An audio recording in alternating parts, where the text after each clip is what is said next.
So one issue to consider. I just want to set the stage here for why now when it comes to a music or film tech startup. And it starts with Astroglide. So bits are frictionless. Bits are frictionless. And so the thing that used to cost something doesn't cost anything anymore. And that sucks for some people, and it's awesome for a lot of people. And so that concept of money is being taken away. And so friction, which means like me getting into my wallet and charging you $5 for something, has evaporated. And so there's some institutions that have been built that obviously don't like that fact. There's a guy called Mark Andreessen, who is one of the gurus of starting startups, who once said that software eats everything. And we're going to come back to this. It's something that I think is fascinating. When you have a process where at the beginning you have a digital input, and at the end you have a digital output, inevitably, software is going to replace everything in between. So think about it. In film, digital input, you have digital video right now. And traditionally you had things like Blockbuster that existed, where you could go and get the end result. That's evaporating, right? And so when you have a digital input and a digital output, software will replace everything in between. And that includes a lot of people. So think about the travel industry and how that's been replaced by sites like kayak.com and hipmunk.com that are allowing us to go and figure out what trips we want. Think about the Virgin Megastore, right, which has been replaced by companies like Beatport that allows us to go and get highly specialized kind of music straight into our MP3 record. And like I said, Blockbuster, right, where we used to go and pick up movies, we now go to Netflix and get the exact same thing. And so why this is relevant today is that the shift that we're seeing, certainly in the music industry, which I feel like I know a little bit more about. When it comes to film, I know a little bit less. But certainly in the music industry, one of the big seismic changes that's going to happen begins at a printer. So this is a MakerBot printer. And basically what it does, it lets you take little bits of plastic and you feed these spools. And those spools allow you to create different and interesting contraptions. Now, this is really interesting for a company like UPS, and I'll come back to that in a second. One of the cool things that MakerBot can do is create these little kind of like tiny like things, connectors or whatever. So if you have a child that's growing up and that likes to put things together, like Legos, MakerBot can print them for you. Right? And this begins to be interesting when you start to think about the ramifications to Toys R Us. When you have a printer in your house, and you have someone somewhere that created this diagram or engineered this diagram of the new kind of Lego castle, when you've got a digital input and a digital output, everything in the middle changes. This is the first ever built printable speaker. This is a speaker. It's a sheet of paper that was printed using kind of like highly specialized 3D printing software or whatever. That's printed on a sheet of paper and actually plays music without needing to like put in a kind of a powered input. Think of the ramifications of that. There was a university that just built this like a couple of weeks ago. Think of the ramifications of that when it comes to the record store, or much more importantly, when it comes to the audio hardware store. In the beginning and in the end, if you have a digital input, everything in the middle becomes software. And that is really interesting because that means that all of the spots in between that are traditionally manned by kind of like different companies doing distribution, different companies doing recruitment, all of that stuff can get digitized. And there are lots of components that don't exist today. In other words, we're in the middle of a seismic shift in tons of industries, and that leaves like a whole bunch of problems that can be made easier and can be solved by using software. And that's what we're going to talk about today. So let's say that you want to build a startup in music, or you want to build a startup in movies, and you're interested in this new internet thing, and you're interested in building a web startup. The first question that you should ask, I think, is, should you? There's this super interesting guy called Mark Suster that comes out of LA. I like Mark. I like to read pretty much anything that he writes. And he once wrote this article called, "Should You Really Be a Startup Entrepreneur?" And that's one of the, like, a super important question to ask you, because entrepreneurialism isn't easy. And it's a lot less glamorous. In fact, it's not glamorous. At least I haven't found it that glamorous. It's a wild roller coaster that he describes extremely well in this article. Super worthwhile reading. And in it, he describes some of the traits or attributes of an entrepreneur as being not very status-oriented, doesn't follow rules very well and questions authority, can handle high degrees of ambiguity or uncertainty, can handle rejection, being told no often, very decisive, high level of confidence, not susceptible to stress, high risk tolerance, not scared or ashamed of failure. I mean, some of these things are pretty scary.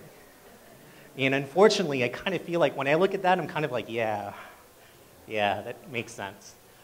And like, I think that these are things that certainly I've seen, and I've got a small sample set, but in the entrepreneurs that I've talked to, I've seen this kind of be a recurring theme. There's a certain kind of personality that lends itself very well to starting startups, and that personality is kind of crazy sometimes.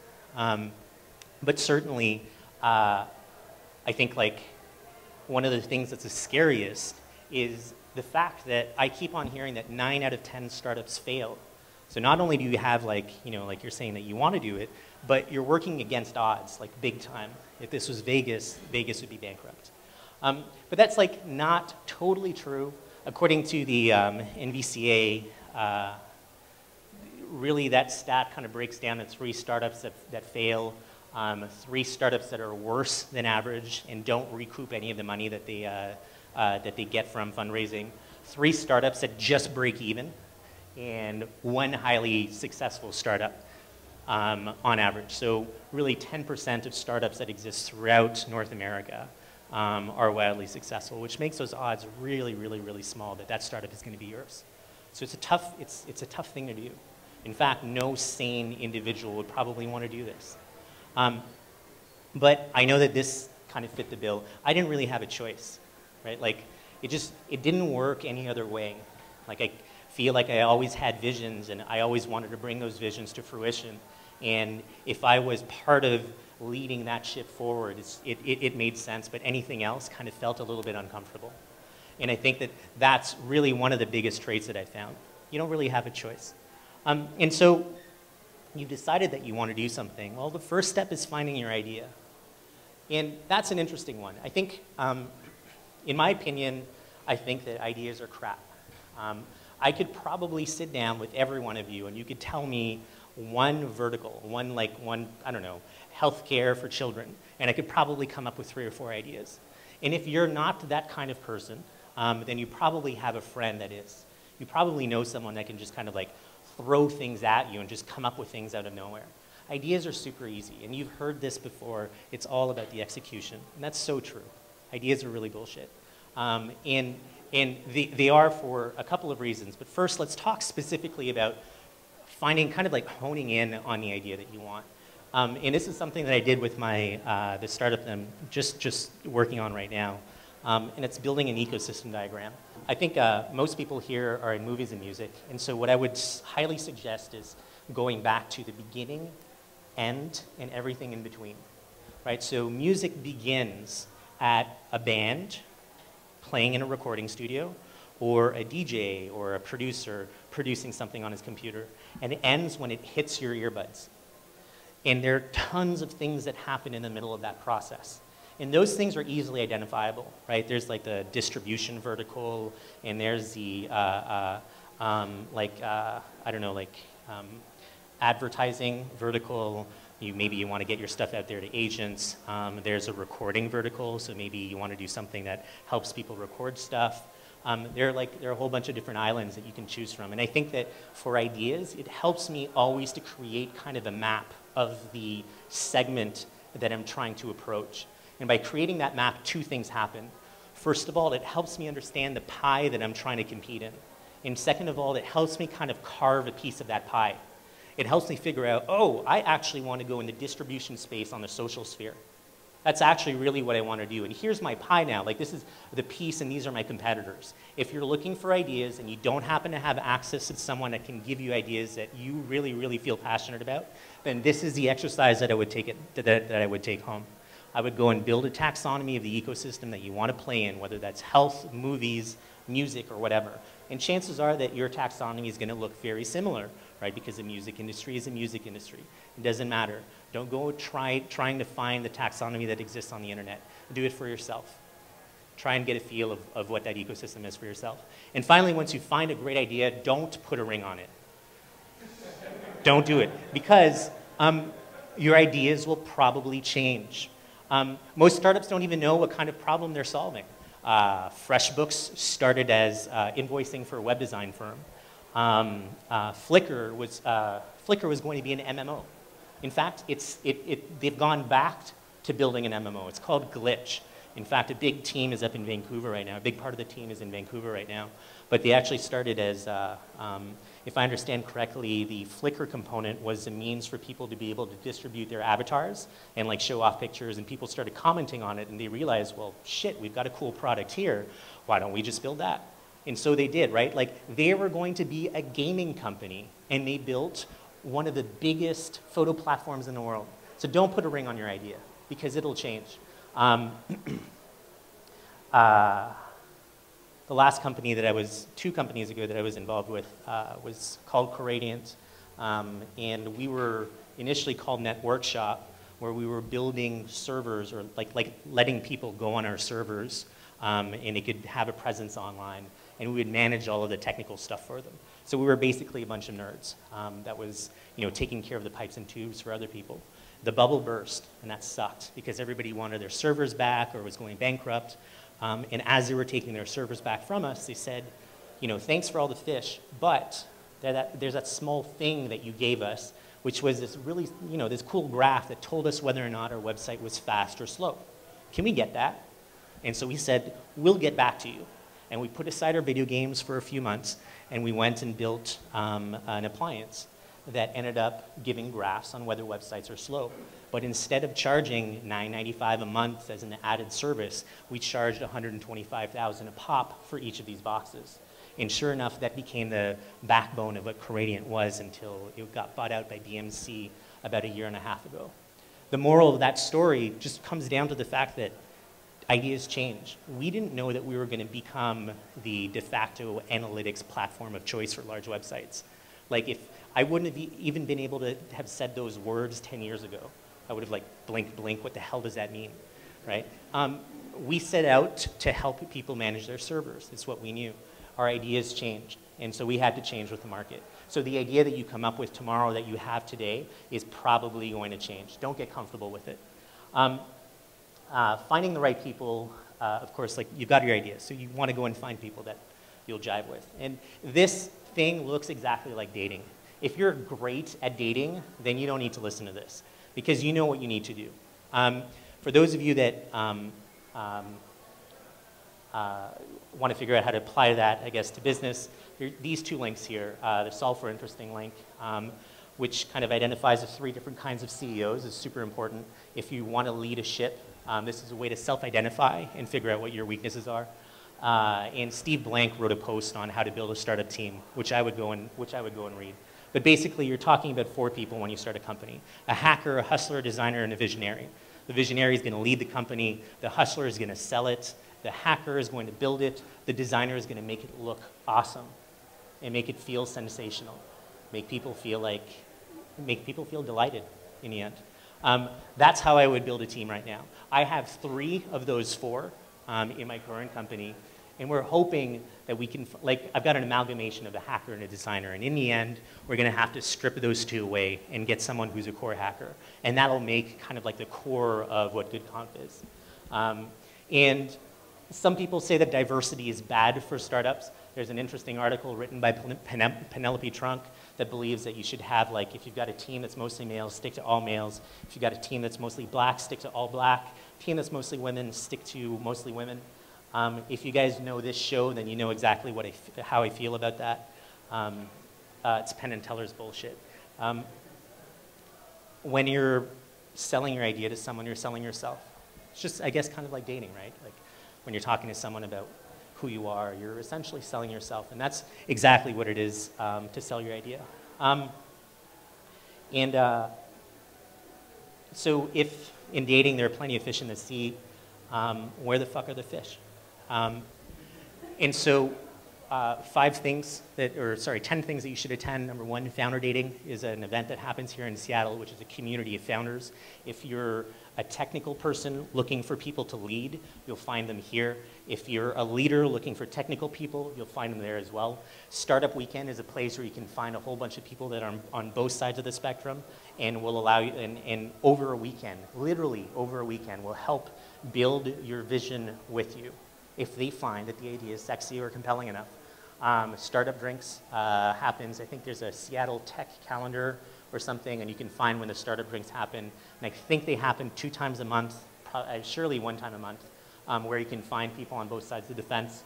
Go to music startup events or movie startup events. South by Southwest, of course, is indispensable, and if you're looking at starting a company, you have to be there next year.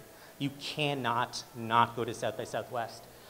If you're on the music side of things, you could, of course, come to the Decibel Festival Conference. Obvious disclaimer, I'm with Decibel Festival, but we're earnestly trying to build a platform for people that want to build music startups, and we're trying to help people on both sides of the fences, on the business and on the developer side, connect. Go to EDM Biz in Vegas, which is the Electric Daisy Festival. But it's kind of crazy over there. But EDM Biz, I hear, is amazing. Mutech, if you're Canadian, and if you like Montreal, or like Poutine, CO Pop, if you're from overseas, Bandwidth, if you want to go to PDX. Those are excellent resources where you can find like-minded people who are in the music space. And finally, if I didn't name something, or you think that there's no one in the world that does what you want to do, then make your own. Making an event like this is so easy compared to what it was 10, 15 years ago. The only problem in Seattle is that there's a whole lot of talent, but there's tons of demand as well. So you're fighting elbow to elbow with a lot of people. That's one of the downsides of being here. So the legal shit is easy. Go read an introduction to Stock and Options by Dave Weekley. Everything you need to know about either being in a startup as an employee or leading a startup is in those 20 pages. It'll talk about stock, board, equity. It'll tell you about ownership, advisors, all of that crap. Everything is in there. And I wouldn't be able to say it better than Dave does. Google a list of social startup lawyers. You'll find some lawyers that are that I've seen on the list that I've heard from other people are great to work with. Just search for Seattle in that blog post, and you'll find a couple of people that, again, like I said, from what I hear, are decent people to work with. And thankfully, the legal fees are relatively small when it comes, because they're repeatable processes. Finally, the prototype. We don't have a lot of time, so I'm going to gloss over this. But really, customer development is a buzzword that happens here. This is how you build a product.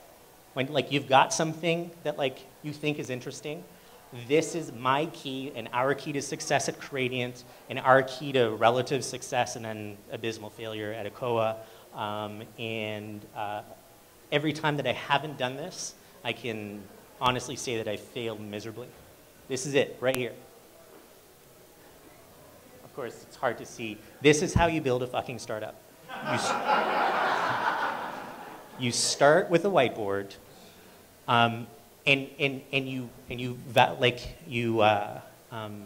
represent a hypothesis. This is why it helps to have a designer on board really early on, because they can at least make things look decent. But seriously though, I'm not shitting you. This is absolutely indispensable. Some people just go straight to coding. That's the stupidest thing in the world because it wastes so much money and so much time.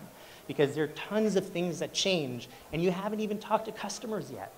You don't even know whether or not this will resonate. So you take this and then you put that in Balsamic, which is a tool that's super, super awesome, which allows you to build kind of tabs and stuff. It's so easy. I'm not that technical, and I can breeze through screenshots after screenshots with Balsamic anytime. So you take what you've got on a board, you put it in Balsamic, and no, I think I must have deleted a slide. And then the next slide is you go to events like this, armed with your glossies, and you have people go through it. So this is my startup. Imagine there's music playing in the background. Do, do, do, do, do, do, do, do, do. What do you want to do now? Well, I'd click on the next button. So the person clicks on the next button. Bam, you take out another sheet of paper. This is how you do customer development. Think about it. You haven't even coded yet, and you've saved yourself $15, $20, $30, $100, $500,000 by just making screenshots and getting the exact same thing that you'd get, but instead of going in Google Analytics and trying to understand what the hell people are doing, you're getting reactions straight from the person that you want to that you want on your website, and they've got a little bit of beer in them, which is awesome because you may get their attention for longer, or short. I don't know. Depends on the person. This is how you build a startup, straight up. Once you've done that like enough times, you get to the product. I'm not going to spend a lot of time here. There are people who have done a much better job at explaining how to build products. The first person is Eric Ries. You need to read The Lean Startup. The book is called The Lean Startup. You have to read it if you want to build a product. This is how to effectively build a product today, and it's kind of like what I'm doing right now, except it'll take you 16 to 20 hours reading it, but it'll give you kind of almost a step-by-step guide of what you want to do and not be a jackass and waste a bunch of people's money, yours, the VCs, or whatever. Made to Stick by Heath and Brown, I think. It's an amazing book if you're trying to market yourself or your company. Super worth a read, highly insightful. I'm going to plug my book here only because I think that it's relevant. I wrote a book to help people understand how to quantify whether or not their product works. There are graphs like this that shows revenues, shows how to build revenues over time, like models, so that you can basically figure out how you're making money and where you're losing money. Which brings me to my second final point, which is the money side. Before you do anything, if you're looking at fundraising right now, like the woman that was talking about, like getting fundraising and helping fundraising for your business, I don't care what vertical you're in. Before you do anything, read the book Venture Deals by Brad Feld and Jason. It's an amazing read that'll tell you everything you need to know about taking money from someone. You will be smarter than your lawyer. But seriously, you'll be smarter than your lawyer by the time that you're done reading the book, if you internalize it. There's a presentation called Startup Viagra by Dave McClure. Funny title, but it's even more hilarious on the inside, and basically gives you a step-by-step approach to building a pitch deck for a VC. He does a better job than I ever could. And usually when I mentor startups, when it comes to building their decks, like 50% of what I do is taken from that deck, and the other 50% is taken from my experiences pitching VCs. Some rules of thumbs, though, I've only got 4 more slides left. Some rules of thumbs, make sure that you've got a customer, like a big customer, that you can bring to VCs. Whenever you're doing like any kind of fundraising, they'll love to see it. 10,000 registered or active users is a rule of thumb if you're building a B2C product. 10,000 active users. That's usually the barrier of entry that I ask before I do introductions to VCs, and I've heard a lot of other people do the same thing. That's when you know that it's about time where you can get more runway. And if you're at like 100 users right now, I know it sucks. And that might mean that for the next 6, 9, 12 months, you're not going to have any money. It's like, it's a really shitty place to be. I know, I totally know it is. Like, I'm in that boat right now. We have like 1 customer using our portal, but we'll get there. Fundraising takes about a year, and that'll buy you about a year. And assuming that you do well within that year, the second round should be a lot easier, and that'll buy you about 2 years until you're profitable. Ideally, of course, you want to be profitable right from the bat. If you're thinking about starting a startup, now is a good time to start to know people in Techstars, at Madrona, and Founders Co-op. And I mean, they come out to a lot of the events that I talked about earlier. And if you're really in a pinch and have a great idea, I'm sure that I can help you guys find someone who can make a good introduction. Usually a rule of thumb is if you want an intro to a VC, you want an intro by a startup who's already been funded by the VC, preferably the CEO. That's always like the top of that pyramid for an introduction, because that VC has worked directly with that startup. And like the sanity check of the startup saying, yeah, this person's cool, goes a long way for a VC.